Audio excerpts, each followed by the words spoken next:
నేను ప్రతి ఎలక్షన్లకు తిరుగుతున్నాను. అయితే గత ఎలక్షన్లకు ఈ ఎలక్షన్లకు ఎంత డిఫరెన్స్గా ఉండాలంటే ఎవరికి ఊహించినంత, ఎవరు అందుకోనంత దూరంలోకి టీడీపీ వెళ్ళిపోయింది. ఇప్పుడు మా సాహితీ గారు చెప్పినట్టు ఆమె కష్టంగా 2 వారాల నుండి పులివెందులను క్యాంపెయిన్ చేస్తారు టీడీపీ తరఫున, వాళ్ళ పేరెంట్ తరఫున. ఆమె విద్యాధికారులు ఎంబీబీఎస్ అయిపోయింది.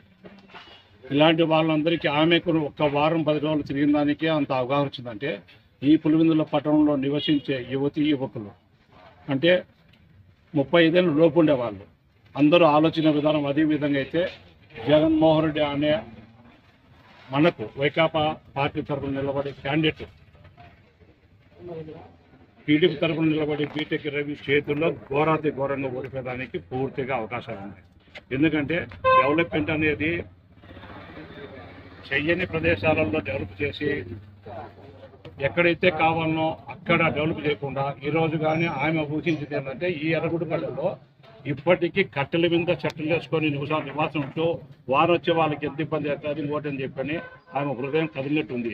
ఎక్కడ తినలేక చుట్టుకారం ఎక్కడైతే రూరల్ వార్డ్స్ ఎక్కడున్నాయో అవన్నీ ఎస్సీ లొకేషన్ కానీ ఎస్టీ బీసీ అందరూ పెంచుతున్న ప్రదేశాలు కానీ ఆయన పట్టించుకోలేదు. కేవలం విగ్రహాల దగ్గర మాత్రమే ఈ బ్యూటిఫికేషన్ పెట్టి 200-300 కోట్లు దాంట్లో స్కామ్ చేసి దానికైతే ఆడి ఉండదు పాడుండదు మొక్కల మీద తిరిగి ఉండదు కాబట్టి చేసి మిగతా అందరినీ వదిలిపెట్టినారు. కాబట్టి దయచేసి ఈ ఎర్రగుడిపల్లెలో నివసించే ఓటర్ మహాశయులందరికీ ఒకటే విజ్ఞప్తి, మీరు కానీ మంచిగా చేయండి.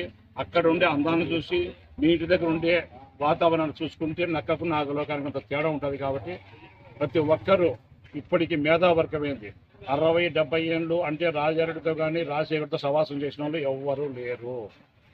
వాళ్ళ ఆలోచన విధానాలకు తెలిసిన వాళ్ళు ఎవరు లేరు. ఇప్పుడు ఓన్లీ జగన్మోహన్ రెడ్డి అంటే ఏందనేది అయిపోయింది. చంద్రబాబు ప్రజెంట్ ఉన్నారు కాబట్టి అయిపోయింది. కావున దయచేసి ఎర్రగుడిపల్లె కానీ అధికారం ఉండే అవుట్స్కట్స్ ఓటర్ మాత్రం మిగతా వాళ్ళందరికీ ఒక అవగాహన వచ్చింది. వాళ్ళందరికీ ఏమని తెలుసు. కావున ఈ 2020 రేపు మేలో జరిగే 13వ తారీఖు జరిగే ఎలక్షన్లలో బీటెక్ రవి అనే ఎన్నుకుంటే మీకు అందరికీ చాలా దగ్గర వాడవుతాడు, చిన్నవాడవుతాడు. మీరు ఎప్పుడైనా ఎనీ టైం మాట్లాడడానికి అవకాశం ఉంటుంది. అదే వాళ్ళ దగ్గరికి పోతే వాళ్ళది అపాయింట్మెంట్ దొరకాలంటే కష్టం. కాబట్టి చాలామంది మిగిలినందరూ ఆలోచన చేయండి. మనకు తగిపోయినా మనం ఎన్నుకున్నాము, అతనితో పని చేయించుకున్నాము, మన పులిందులు డెవలప్ చేసుకున్నాము.